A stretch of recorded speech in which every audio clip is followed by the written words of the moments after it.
Hi, everybody. Welcome to episode 2 of Connecting the Dots. My name is Sarah. I'm the founder of the therapy platform. With me is my co host, Rayson Chu. And today we have guests. Our guest here is Dr. Shawn E. And maybe I let Rayson and later on I will share a bit about Dr. Shawn E. So, Rayson, would you like to share a bit Mhm. about yourself? Okay, hi everyone. My name is Rayson Chu, and I am a practicing psychiatric nurse, and at the same time, the host of my podcast called The Legacy Show. Totally different from this, but one thing is we share the same, I would say the same mindset and the same cause in terms of mental health, in terms of entrepreneurship, and etc. So I'm really grateful, to be able to be a part of this podcast as well, called Connecting the Dots, and I can't wait to rock and roll with Sarah and today's special guest Shawn. So Uh, yeah, back to you.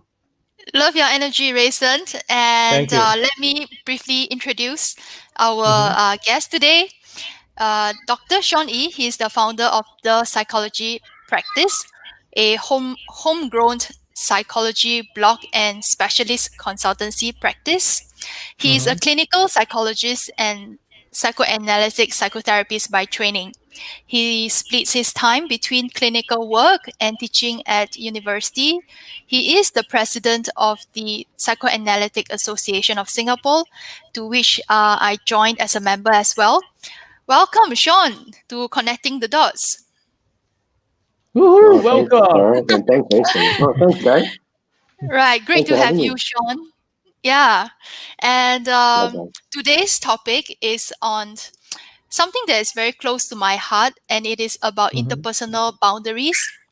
And Yeah. since we are in such a unprecedented time of COVID-19, I think it's a new era. And I mean, some of us fumble and grapbles with how do we manage interpersonal boundaries. I mean, it is a huge topic from from the set goal. You talk about interpersonal boundary in the first place, like what the hell is that? Interpersonal Hmm. boundaries. So maybe we can have a brief discussion about, you know, maybe each of us may have a different definition of interpersonal boundaries, but I guess this is why we have a conversation like this. And the purpose of it is to generate conversation around mental health, around maybe concepts or ideas that people don't discuss enough. Or maybe already is there and we just continue to forward such conversation. And the whole idea is to create a safe space for such conversation to take place and to continue to encourage everyone to participate in conversation about everyday mental health. So, Hmm. a kind reminder, a gentle reminder, let's show love and care in our comment. So Hmm. if you like to, if there is any disagreement, it's totally fine. But let's um, keep our comment non-offensive. I'm sure every one of us will agree with that, and we'll do Hmm. our best to respond to all your questions and comments. Though we may not be able to respond to every comment, we do our best. Even after this live session, we will still comment or respond to all your questions and comment. Yep. Okay, so coming back to the definition of interpersonal boundaries, do any of you have any idea what you think about interpersonal boundary is? Well, okay. I suppose I start. um, I think it depends on where you come from. Interpersonal boundaries to me sounds like just uh, the distance you have between people, right? Or rather, Hmm. also the proximity we might have between individuals, say the next person. So it's Mm, something that we've learned from very early on in our lives, Hmm. the safety, the security of how we can access people close to us to help us mm, Hmm. feel a particular way. mm, Right? So it is also part of us, our natural way of, you know, um, uh, in some way we are hardwired to require people around us and for connection. So in many ways, it's also a part of how we are built, like to socialize around people. mm, So how much boundaries we have, interpersonal boundaries has a lot to do with what we are used to. mm. Hmm. Yeah, Mm. yeah. What about you, Rayson? What are your thoughts about definition of interpersonal boundaries? Well, as you know, like interpersonal, so that means it's got to be between two people or even more, right? And what I believe is that, interpersonal boundary is between not just guy and girl or guy and guy. It can be between different sexes, and also at the same time, the boundaries that you have set for yourself and for other people to come into it. So, for example, like if let's say you're more towards like this is what I learned through experience, okay, and that is if let's say you are more to the Western culture and then you happen to meet a more reserved Eastern culture person, and then you are very friendly, over friendly towards them, they might Mm. feel that you are stepping to into their boundary. So sometimes when you're too nice or you're too friendly to people, sometimes okay, people will think the otherwise and they'll start to Mm, say something about you or complain about you. So that's why through experience, you got to know the person well first and know what are their boundaries set for you before you mm, actually go and step into it, which yeah. I believe So Mm. everyone can actually learn from this yeah. rather than going through the thing that Mhm. not knowing what they like or what's their boundary, and then you step into it, and then after that you got you got complaints and things like that. Okay, so I love what both of you has mentioned. So Hmm. interpersonal by itself is a between human being, right? Yep. And is I mean when I reminds me of a book title, "What is mine? What is yours? And what is ours?" Hmm. So how do we decide? Like, are you stepping into what is mine? Am I stepping into what is yours? And is Hmm. there a Mm. common space where we both share, and that is ours, and we are going to protect? I mean, Yep. we can talk about either associations, a society such as, or a country. Every country has got boundaries, or countries are made of people, or even churches, organization, marriages as an Hmm. institute. So Mm. even though we may talk about interpersonal as human being, but as human being, we come together to form like institutions, and I guess in that sense, it can be pretty broad, and I Hmm. think under such a broad thing, it's like we can pick on various aspects to focus on this evening. And Yep. in Mm. particular, I'd like to bring our attention to right now, here and now, right? Here and now, we are facing COVID-19. There's lots of measures. Hmm. Uh, we have to respect the measures, like it or not. Otherwise, we will Yep. face repercussions. And it's for our good. But all of Mm. us may respond to these measures differently. Some Hmm. respond Mm. better than others. So today we are going to open up and just, all of us here and you, audience, feel free to share with us your experience, comment, or ask question along the way. Okay. Okay. And right, so let's think about the various measures in COVID 19. We have like social distancing. We have Hmm. that means that we have to keep like 1 meter apart, right? So that Yep. already like, can I walk next to my friend? That was at the beginning when I was thinking, how does it work? Yeah. And then there is the number of people that we can meet up with in person, and Yep. the number of visitors that can come over to our house.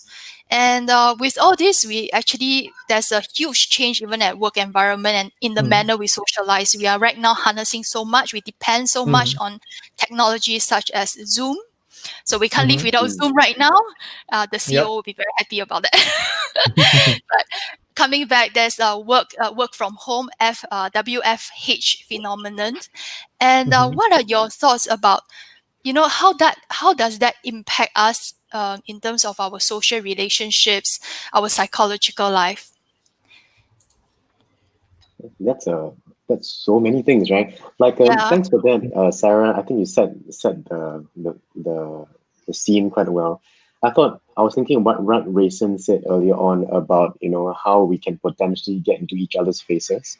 I thought while relationships can potentially be quite a dangerous minefield sometimes. Mm-hmm. And this social distancing thing is sort of like kind of alien to us, isn't it? I mean, from what I said earlier on about us being quite social creatures to start with, where we need connection, even Yep. just how we are meeting up, even though this is a good way to connect people through this modern kind of mediums, I've never thought about this before COVID-19. It's not like Mm-hmm. something you would see a therapist come forward to just talk openly in this sort of like social media kind of scene. We don't do that. We're most comfortable behind our couches, if that makes sense, right? I In think our Yep. own as private you know, space. Sarah. Yeah. Mm-hmm. Yeah. So to actually have us crack open the subject to talk a little bit more about this sometimes can be quite a fiery one and quite a stoking one as well. Mm, But I think I got some opinions here about the whole social distancing phenomenon. Because rather than social distancing, which I think may not be so accurate, I prefer physical distancing because we can still be very social even in this sort of context, right? We Mm-hmm. can still be social without literally having um, without having to be differentiated based on our distance and our culture and our belief system and so on and so forth. mm-hmm, So because of the infection concerns, I would see it as more physical distancing required mm, Mm-hmm.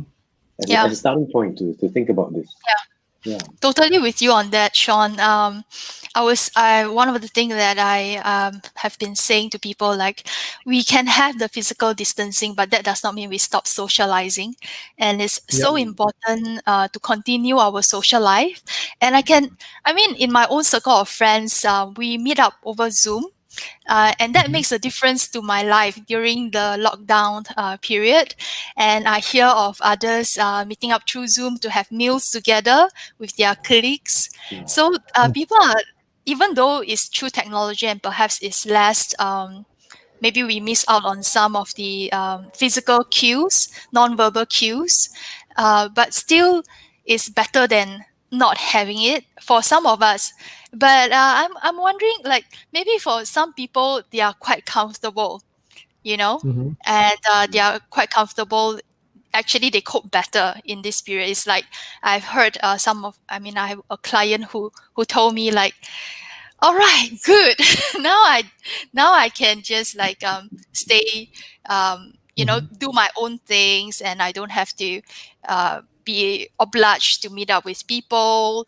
And and in a I would say that especially maybe everyone is now on par in a way, like we are all Mm-hmm. not meeting people, so that normalize her experience, that she also is Mm. a person who doesn't like to meet up with people that often.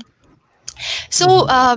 it brings me to a question of, are there what's your thought about why some, maybe certain a group of people may be coping better than, maybe responding better?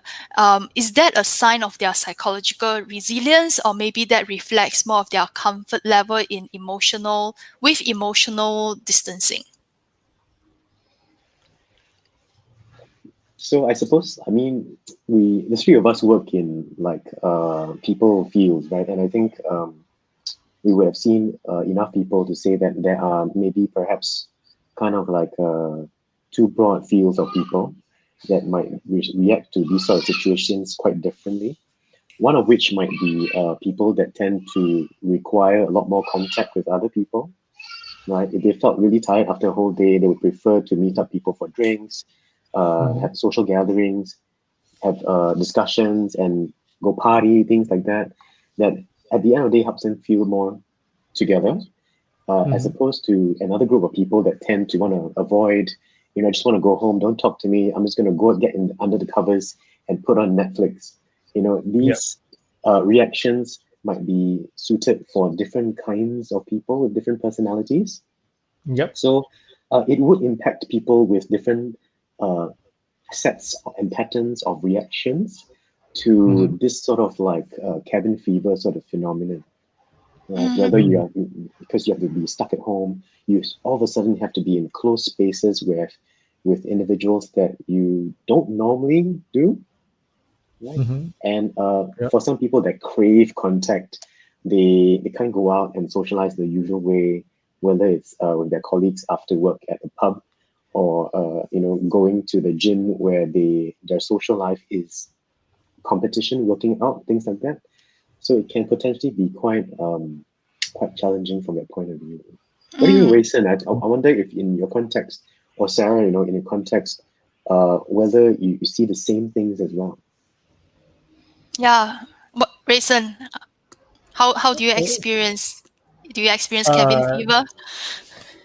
okay, so basically, not really, not every patients that comes, to be hospitalized, they are actually suffering from this cabin fever kind of stuff. So I would say that it all depends. Some of them they can be quite anxious, okay, because of COVID-19, can't go out, and they are usually very social kind of person. So somehow or rather they kind of like become a little bit depressed, in my opinion. Like they really love hanging out with people. They love the connection. They are more extroverted kind of people, and then suddenly you give them this thing where they can't go out.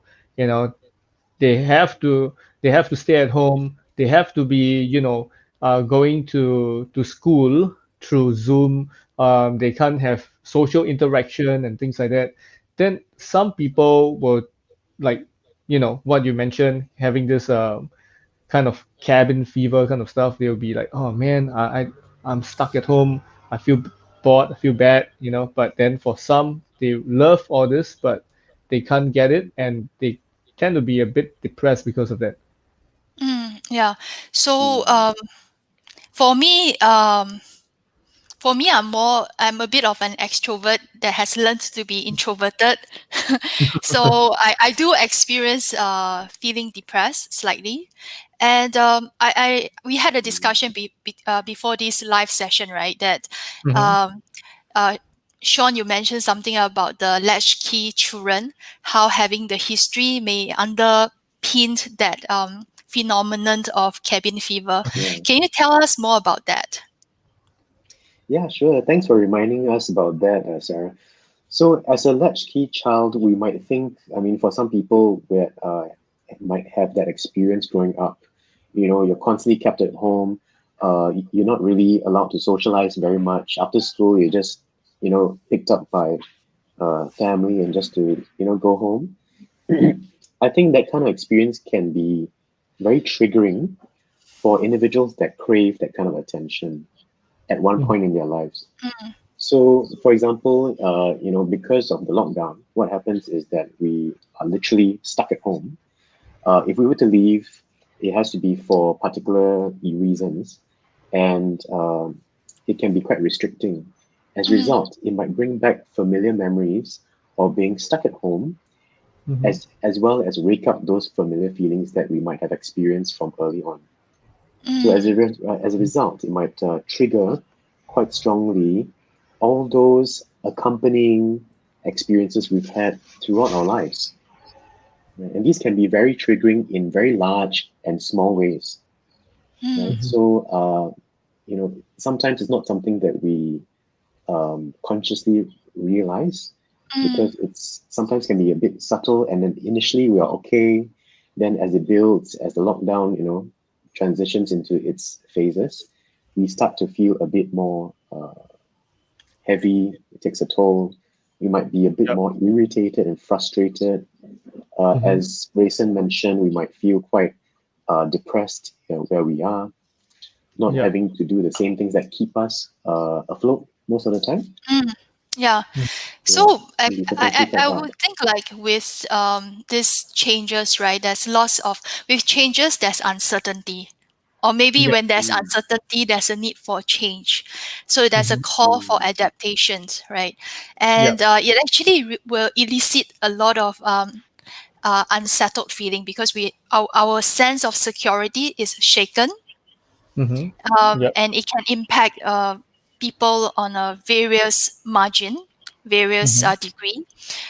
Yep. Um, So what I hear you saying, Shawn, is that maybe with latchkey children, given the experience, it may elicit memories of their experience, and that may drag them down further.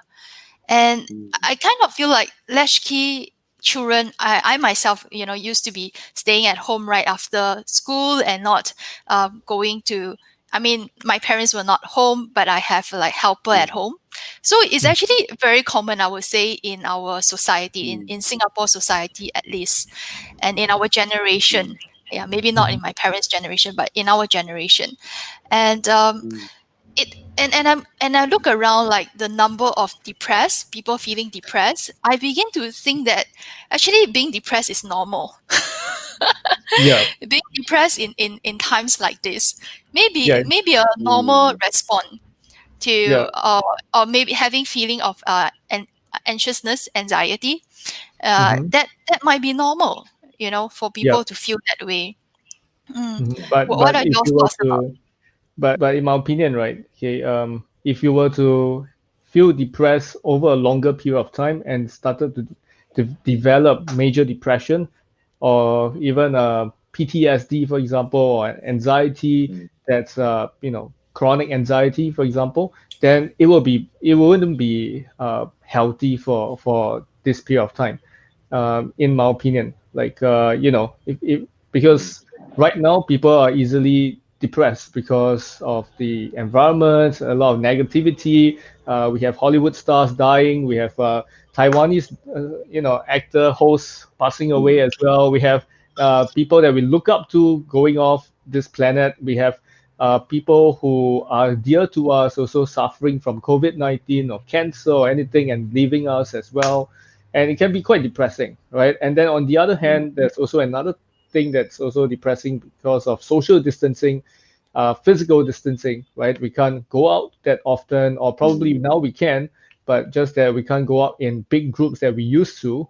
Then it's also can be mm, quite depressing. And then after that, suicide thoughts will come in, for example, and so many other things, mm, right? So I believe, during this period of time, it's okay to be, feeling this depressed, but if you feel that you are getting out of hand, right? If you're feeling that, this period of time you're getting out of hand, not just because you lost your job, not just because you can't go to school, but it's more major, more severe than what we have been talking about in terms of this normal depression, normal unhappiness, and things like that, then please go and seek help, because mm. it is not something that we would want you to actually have in the long run. That's a good Look reminder at to differentiate. Yeah, Sean. Mm-hmm. look. I think I want to add on to what you guys have said already. There can be different levels, and I agree with you that at the Mm-hmm. start, you feel a bit more down. Maybe that level of depression might feel kind of like an adequate response to what's going on, and that's quite normal. Mm-hmm. And then as the levels go up, we want to consider the context as well, because Yep. say in the case of families that can potentially be quite destabilized as a result of the ongoing pressures and stressors out there at work, Mm-hmm. at school, Yep. um, finances, what so on and so forth. For families that don't cope very well with these strong, uh, uh, frustrating emotions internally, they can be taking out on each other at home. We Mm-hmm. might have heard in the news there might have been Yeah. levels of domestic violence rising quite a bit. Mm-hmm. Yeah. So that kind of depression that you feel as a result of this is not normal.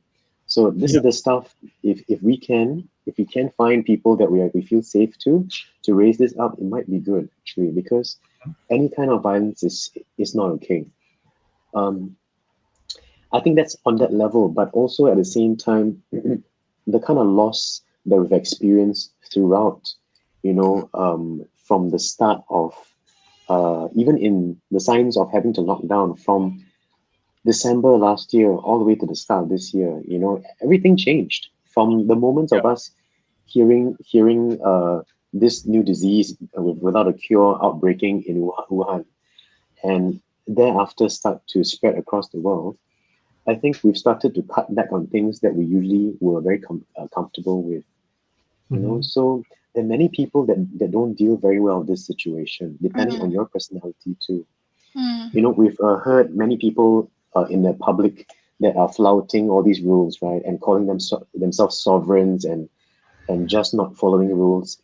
I think it doesn't hit us until it uh, critical mass, and when it really does hit us, our response to this may not entirely be, in a way, ready for such a tsunami of stress and frustration, having mm, to deal with a loss of control, loss of uh, sense of security from your job that you thought was an iron rice bowl, mm-hmm, right? The recent news of all the people's jobs having these large scale retrenchments, these are mm, really frightening experiences. I've never mm, heard, in on all my life, or in all my short life, um, that it has been such a significant change in a way in which it affects not just uh, countries that are so far away, but the entire world. You yeah, know, if we take the parallel here of climate Yeah. change, right, and also what we're going through is exactly the same, right? Yeah. But what are we aware of, and what are we denying to our Mhm. conscious awareness? mm, Yeah. yeah, yeah. There's so much you have shared that brings memories to how I have been coping. Actually, initially I was quite frustrated, to be honest. Like I feel like I have to muzzle up, the mask to me, yeah, there's a is an invasion of my personal right in a sense. And Okay. given the Yeah. changes, at first we don't have to wear masks, and then Yeah. all of a sudden all of us have to wear masks. Then you begin to question who is right. Why is there something like all of a sudden there's a change and we have to adapt right away, And then Mhm. where's the sense of control in that sense, as you have rightfully brought it up? And I mean, speaking from personal experience, a lot of it is having to repress, having to have Yeah. self discipline, having to have control. But there's definitely that level of frustration. And if we talk about everyone having that level of frustration that is not able to um, be able to express it out, then where does it go to? It actually so when you talk about domestic violence, I think having to face with family members or having children around that you have to attend to, plus you have to work, Mhm. and your job may be at risk. So there's lots of dynamic in a small space. Maybe in some family there may be a three generation space, sometimes with young children, sometimes with teenagers, and never Yeah. husband and wife face each other so long. Maybe until retirement, I don't know. But you're really Absolutely, having to absolutely. Yeah. face each other so much, right? So a Mhm. lot of the dynamic also has is surfacing. And Yeah. I'm just wondering, like, what are your thoughts about how family can actually cope? How do we draw boundaries? How do we draw that healthy interpersonal boundaries with people that we live together with in this time? Mhm. Okay. Um, Drawing boundaries are actually a very tough thing to do, to be honest. I Mm, mean, we talk about this in behind closed doors of our clients or patients all the time. yeah. And to be honest, some people have no idea when we say let's manage our boundaries better. But how the heck do we actually do that? When they've spent their lives living a particular sort of boundary, which to them is normal, but to us, it's like constantly having very intrusive experiences, having people tell them what to do, having people like follow them wherever they go, being dependent on the person. It's going to be normal for other people, right? Yeah. As opposed to being ignored, dismissed, thrown aside, having to then start out life being quite self-reliant. So to these individuals, right, not asking for help from people is the way to go. And it's going Mm, to be really difficult. I suppose what we always want to try to do is try not to break it down into the black and white binary positions. Like the mm, Mhm. more that we are split internally, the more split we are, the more what we tend to do would be to go into the extremes. So it's mm, Yep. either I give you a lot of space or I or I, get into my cave too much. Mm-hmm. And as a result, then the following concerns can start to happen. So instead, I might suggest for people that are either direction, try to envision what is on the other end of the spectrum and try to meet them in between. Some Mhm. balance might be needed. So Mm-hmm. even if we can't achieve the balance, that's fine. We might just want to creep little bit by little to see Mm-hmm. how Mhm. it is like just telling another person, hey, hold on a second, I'm not sure yet. How about get back to you? This is too much for me to handle at the moment. Let me try to maybe just tell me this for a bit. Or perhaps if you can just be on the phone with me but not say a thing. Mm-hmm. Right? All I want to do is have, to have the knowledge that you're there with me without having to tell me what to do, for example, because you get into problem solver mode or you start advising me, which is not really what I want to hear. Mm-hmm. Mhm. In fact, what might keep us feeling safe might be another point I like to raise. So, if you Mhm. imagine in your mind what helps you feel a sense of coziness and safety, just envision how that feels like for you. Perhaps that might be something of a close approximation of what you Mhm. like to achieve when Yep. you feel like you are in need of something. Mhm. Yeah. So, if let's say if I really can't deal with uh, the close proximity of family members right now, and I retreat into my room, and if I get into hours of gaming, or if I start listening to music and people can't access me, you might want to let people around you know that, hey, I'm okay, I just need some time away, Mm-hmm. right? Mhm. So if I lock my door, please don't get too worried. Mhm. I'm not suicidal, nothing, but Mm-hmm. it's just preempting people about what you might need at a time as well. Yeah. Mm-hmm. So Yeah. some of these things might be a good starting point as a Mhm. way to balance out and manage those boundaries a little bit. Yeah. Yeah. Yeah. But I but I agree. mean, but if we, yeah, go ahead, Rayson, you want to say something? Oh, I agree with what you have said, man. I mean, like when it comes to, Mm, drawing boundaries, interpersonal boundaries with your family, especially, this is one of the best way that you can actually start off with. Like you just, mm, start off by telling them that, hey, I need some personal space. No worries. Everything is fine. mm, I'm okay. I'm gonna be just hanging in the room, or I'm gonna just be reading a book, doing some of my stuff, doing some self-care for myself, and then I'll be out after a while, um, from my man cave or my women uh, cave. Okay, right? So it's so it's the same, right?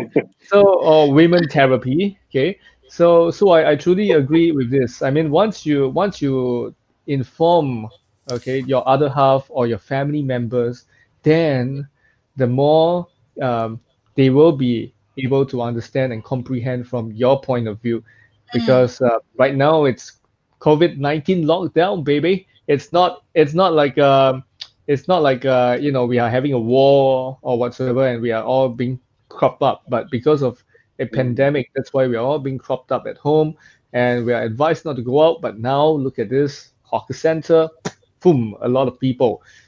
Even mm, even Wuhan also have their own pool party recently, like a month ago, right? So mm, yeah, it's the same stuff, right? So as much as we want to bend the rules a bit, but of course, ultimately, um, the choice is ours. Okay, we all have our own choice to do what we want during this phase one, phase two, or whatever that's being caught in your country, right?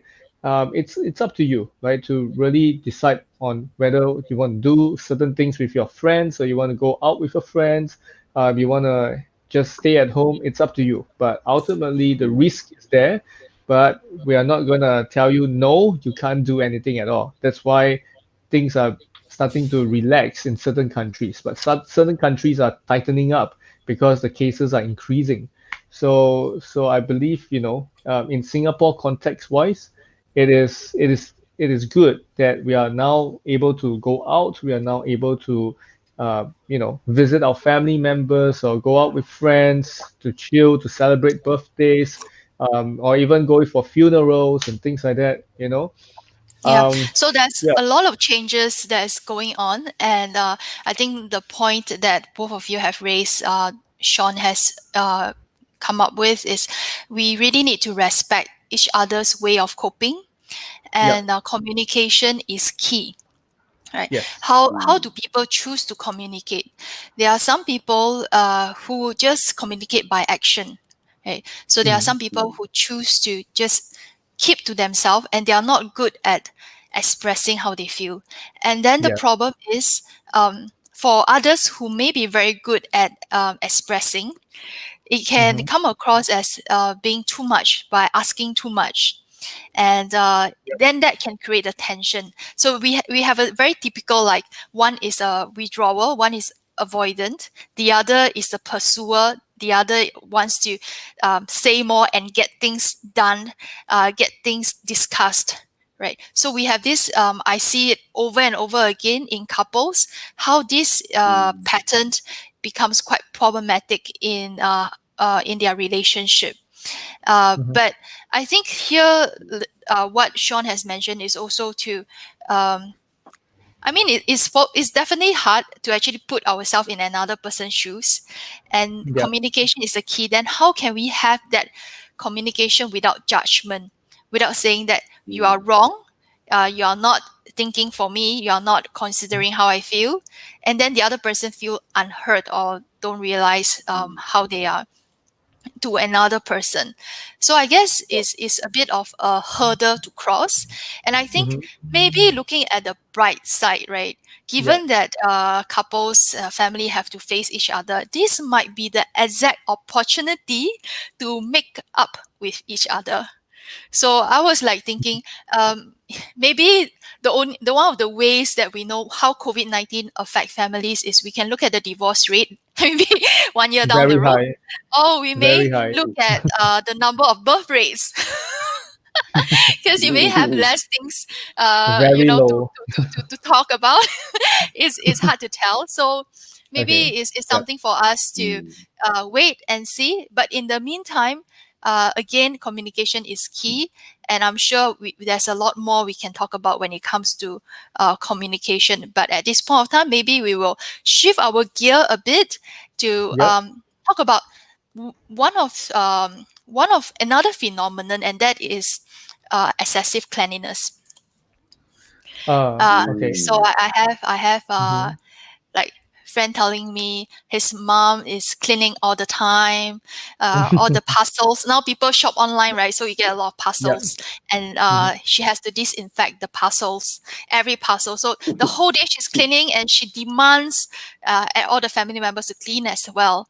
So what are your thoughts, Shawn and Rayson? If you have any personal experience, or maybe Mm-hmm. some of the useful tips you have come across in managing assess people who maybe family members who cleans excessively, and how do you maybe assure them, and where do you draw the line between being careful versus Mm-hmm. being OCD, like that it is actually quite problematic for a lifestyle. Yeah. Mm-hmm. Look, I feel when I hear you talk about this, right, I can't help but feel quite tickled by the need to be quite clean and quite pedantic and quite Yeah. intim, like, or just really having to be quite particular with every single thing. I Mm-hmm. mean, it just reeks of anxiety, isn't it? Yep. It's just anxiety like sky high. In fact, I spent the whole day today with some very close friends of mine, and we're just joking about how each of us are like really quite um, particular about having to sanitize our hands and making Mm-hmm. sure that we don't get infected and things like that. Yeah. Um, I think there is a protective element about anxiety, because anxiety usually would be a response to threat, right? Hmm. Yep. In a general layman way, we would see that it helps us, come alert when we have to cross the road. We have to start to, okay, hold on a second. I need to look to left and right before I cross. Mm-hmm. But it can also be a signal of something needing to happen. Okay, so whenever we might experience anxiety signs, it might actually prompt us to have to pay attention to something. Mm. Freud also talked about it in terms of his theory of signal angst and how that can prompt another experience of a feeling to come on to tell us how we can respond. But if we think about the realistic uh, concerns that we have right now in the community, the real risk of infection is fairly high. And also because coupled with the idea that we don't have the cure, it's still a long way away, despite some countries saying that's about a month away. Um, these concerns are actually protective for us at the Mm, current time. But mm, where prior to COVID-19, if you were to be a bit more, uh, as they call it, OC, obsessive compulsive, a bit more, then you're criticized for actually being a bit too kanchiong about a situation. But now, actually, there's actually a realistic thing. Right? We need to consider the context. We also need to consider the personality of the person. Are they typically quite anxious kind? Right? Because Yeah. if you are very anxious to start with, this situation is going to cause you to go sky high as well. mm, Okay, mm, so Yeah. what was actually at a higher level of baseline is going to double or triple, and so on and so forth. So it can raise up the concern of paranoia in the community as well. mm, I think when we first met, we talked about this talk a little bit more. Paranoia can be a widespread phenomenon in our community because who knows who has the infection, right? So if I'm gonna have to maintain my physical distance, I am doing it for my sake. I don't know if you have it because if you have it, I don't want to come out. I don't want to have it. mm. Yeah. Yeah. So it breeds and multiplies the anxiety between each other because it's a survival mechanism that we have. Mm, Yeah. Will it be useful for our social life? Maybe not. But is it useful for preservation of life for us? I think so. Probably. Right. So it's an interesting situation here that we have Yeah. because it's a clash of needs, perhaps yeah. as well. Yeah. Yeah. Yeah. That brings to my mind the idea of surviving versus being alive. So Mm, when you just being very focused on survival, you just think about making sure that you know all areas are covered. You will survive, but you are not striving. Yeah. So which means that our maybe our psychological life perhaps would become a reflection that right now is like we are wounded, so now we are busy. Our immunity system is fighting to make sure that we recover from the wound, but does not mean that and we maybe lost that we are not thinking about dressing ourselves up perhaps, or dancing around and having concert. Right now, no, you can't attend concert. You can't go and watch a drama except through television, right? so Yeah. so that part, that luxury, that striving part of life is being held on hold, right mm, now. And it kind of sometimes I wonder, is yeah, I understand that there's a necessity for it, right? But there may be also that deprivation, the sense of the lack of aliveness that can create the yeah. deprivation in us, a Yeah. psychological Mm, deprivation, right? We talk mm, about the lack of that communication, the proximity with people, and all that thing, and how mm, not being alive may actually may have an impact, maybe in the long mm. run. That it makes me think about that. I wonder what's your thoughts, if any, and Rayson as well. I think what you talked about made me think about the psychological follow-up study of the Romanian orphanages, like way back in the, I don't know, early 1900s, whereby they took these children and they followed them up, years down the road because these children were emotionally deprived, and a lot of people, found later on that they tended to not be as responsive, perhaps, and they also had a bit more autistic kind of tendencies as well. given the Mm, lack of interpersonal contact and mm, early caregiving, that is such a crucial thing in our psychological and emotional development. mm, Um, I think it has large impact on all of us when actually um, having interactions with others actually helps us build ourselves up, psychologically speaking. mm, Yeah. Mm. mm. Wow. Yeah, But there's oh so yeah, much depth. Go on. sorry about that. Just came to mind. I recall a couple of months ago, I was asked by one of the major newspapers to comment on how we can still do like what you said, attend uh, performances, screenings, and things like that, Mm, or even if you are a climber and you miss climbing, mountains and trekking. One mm, of the things that was brought up was that we can use the power of our mind to fantasize mm, about potential scenarios that we can reenact at home. So, mm. for example, if you have like I don't know, you know how when you're kids, it might be fun to put up a tent at home, Mhm. Yeah. right? You take torches, you turn off all the lights, and suddenly you up your air conditioning up to like really high, and I mean as in very low temperatures, and you are imagining yourself in the North Pole, for example, or the South Mm, Pole, and on the top of a mountain, and you guys are weathering through the situation, and you may dress up with some of your winter clothes or rug up a little bit so that it can enact some exciting adventure at home.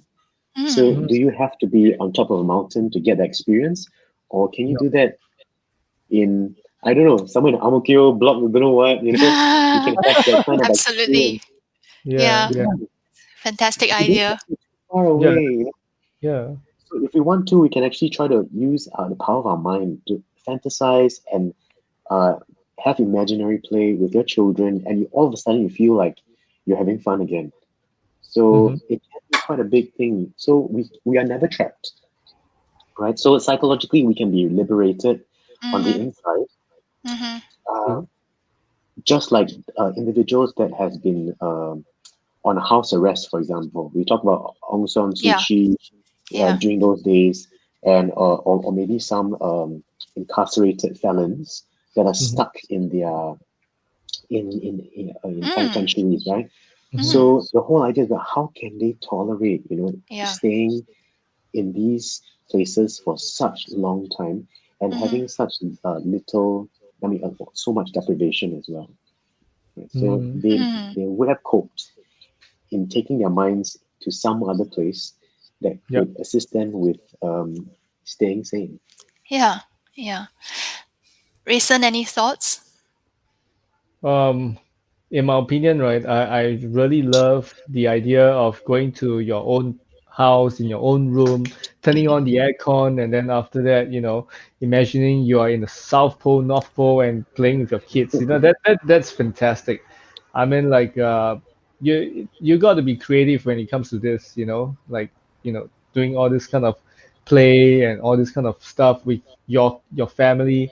Yeah, it just keeps the whole love alive, the whole family alive as well. So Yeah. it's not so much about, oh, you have to be physically at this place in order to uh, reenact 5 years ago, 6 years ago that you went to Mount Fuji or North Pole or whatsoever. But it's all about, how you actually be creative during this period of time to make sure that you are totally sane and not 100% super depressed during this period of time. Mm. And that brought to my mind about that really our mind can be a prison or Yep. it can liberate us Hmm. regardless of our physical environment. So that is really the power of our mind and Hmm. the importance of nurturing our mind because Hmm. that is really the um, most vital organ we have. I would Yeah, think apart it from is. heart, you need heart, and of course a lot of other stuff as well. But the Hmm. mind is really operating everything else, right? Because there's an Yeah. interaction between the mind and the brain is the organ, but Mm. the mind can actually shape the brain. And now with the uh, neurobiology evidence, we know that. And the old saying, right? Book itself is our gateway to great knowledge, and Mm-hmm. experiments is there's a saying like innovation. Uh, no, necessity is the mother of innovation. Mm-hmm. That innovation comes out of necessity. So perhaps in times like we have right now, uh, people are forced to think creatively. We Yeah. maybe we may not attend concert, then maybe you hold a concert at home. you know Yeah. and Yes. Yeah. increase the interaction around. It may not be perfect, Mm, Yeah. but it is the interaction that people can internalize that experience. And really mm, right now is the golden opportunity. We are Mm-hmm. maybe less distracted. mm, Now people start to think about what is really important in life. mm. So in Yeah. a crisis Absolutely, lies Sarah. lots of Yeah. opportunities. Yeah. Mm, And Mm. and absolutely. and right, talking about that, there are people, there are popular singers that are actually having all this, kind of like they have collaborations and they host, those kind of a watch party or even a concert over Facebook Mm, Live or even Instagram Live. And there are even like spots right now that you just pay a small fee, and then after that, boom, or some even a large fee, right? And then you're so-called in the front seat of the stage. You're watching the mm, live soccer, you're watching boxing, you're watching wrestling, you're watching whatever, right? Even Yeah. American Idol or whatever idol there are competitions right now. You're just in the screen and they are all watching. And even Tony Robbins recently had the Unleash the Power Within a virtual event, and people are paying hundreds and thousands of dollars just to go for this event as well. And yeah, it's revolutionizing the whole mm, uh, entertainment industry and the whole sports and even personal development industry as well, in my opinion. So mm, yeah, Mm. if you are finding it bored at home other than just watching Netflix and all, you can join all this mm, kind of stuff and check out all this Facebook Lives or mm, whatsoever, or even check out Yeah. our channel, right? You can watch our, Our you know, channel, mm, episode. various Facebook page. mm, Yes. Visit the Psychology Practice Facebook page. Lots of content there. Visit Legacy. Follow Legacy podcast Yep. channel. Go to Rayson Choose Facebook and check out all the wonderful material. And Mm-hmm. follow the therapy platform. We do our best to be relevant in current issues, Mm-hmm. and we want to bring professionals as well as people who experienced have something to share about their mental health experience in this Yeah. live talk show. So tonight we covered a lot, my dear friends. Yeah, Shawn and Rayson. Yeah, Mm-hmm. wow, there's so much more actually to cover. But we are only left with a couple of precious minutes because we need to keep within the boundary. And we want to stick 60. with a 1 hour. We don't cross over. Yeah, so if Mm-hmm. for people who has been following us from the very start to right now, feel free to comment and ask questions. We will love to continue use the last few minutes to actually answer any concerns or questions you have.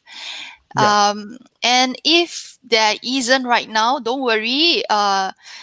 Allow yourself to think it through, and maybe later on you can edit some more and watch the replay, because that is the wonderful part about technology. That Yeah. you can It always is. watch replay right now. Mm. Mm-hmm. All right. So maybe as a ending to today's session, is there Mm-hmm. any parting words, encouragement, or tips you would like to give to our viewers? Yeah. Well, I think not too much. I think we've said what we had to say. I think ultimately, um, try to find yourself if you can. Like what we have just explored. Some of us may have things that we kept in the closet for a long time that we have Mm-hmm. not realized for a while now. Like the guitar that's lying in a corner, and we have not had the chance to use it for a while. find yourself again. Don't just do the Netflix or just hide in one corner. If you need to, fine. After a while, come out a little bit from your cave and find yourself a bit more. I think there's a lot of it's a time to explore and to re-engage with yourself if possible. Yep. And if you really need some help, then you know who to go to, right? So Mm-hmm. yeah, I think that's Mm, all I have to say. Mm. mm, Yep. yeah. And for my point of view, right, is that no matter what, you gotta keep doing what you love and don't let COVID-19 or whatsoever stop you from being you. And at the same time, Mm. don't forget to realize that, hey, you only have one life to live as you. Okay, don't Mm, go and Mm. just let COVID-19 affect you and say, oh, I'm gonna be dead by now, or oh, I have no more hope. Because if there's no more hope for you, then what about those that's suffering in Africa with all this famine plus COVID-19 plus whatever, or even North Korea as well, right? Or whatever that we do not know that's happening right now, okay, and all the other stuff, right? So in my opinion, Mm. okay, don't just get affected by the news. If possible, be the news, right? Be the positive news. That's very optimistic, and that's the energy that you bring to this show that I like. Yeah. Yeah, lovely, lovely to have such a discussion, and Oh, to end off, my encouragement to all of us is to know that we are in this together, and mm-hmm. never Yep. once is the whole world in something together. And if you think about it, now Excellent. we are in this together and we can talk about humanity because all of Yep. us are in this together. And there's an analogy that comes to my mind is from, I believe it's John Bradshaw. You can search his YouTube on uh, shames that binds us. I think that is a wonderful YouTube video to Mm-hmm. have a look. Um, a lot of us may feel the shame when it comes to negative emotion given our culture, but all of Yep. us right now are experiencing to some level negative emotion. And if Mm-hmm. it's something that Mm. all of us experience, isn't that normal? Isn't Mm-hmm. that okay? And if that is the case, let's have that compassion to ourselves and to other people. Let's have Yep. empathy because we are on the same Mm. spaceship in a very Mm-hmm. morbid. We are on the same spaceship, like it or not, you know. And Mm-hmm. none of us are getting off this spaceship right now. Yeah. So Yes. why not right now? Let's have a good time in this time that we have with one another. Mm. Hmm. Yeah. Mm. So yeah. So let us continue the Yep. conversation, whether it is through comments or in various channels. And Yep. I will say good night for now. Yep. And Yep. hope to see you guys again. We will have our next episode in about 2 weeks' time. And our next Mhm. episode is going to be on listening well and empathy. So Yep. it's following what we have just mentioned about having the empathy through this difficult time for one another. So Yep. stay tuned and keep yourself alive. All right, everybody. Good night for now. Yep. So take good Thanks care for of having me. yourself and see you guys again real soon for the next episode of Connecting the Dots. Ciao. Bye bye. See Bye. ya.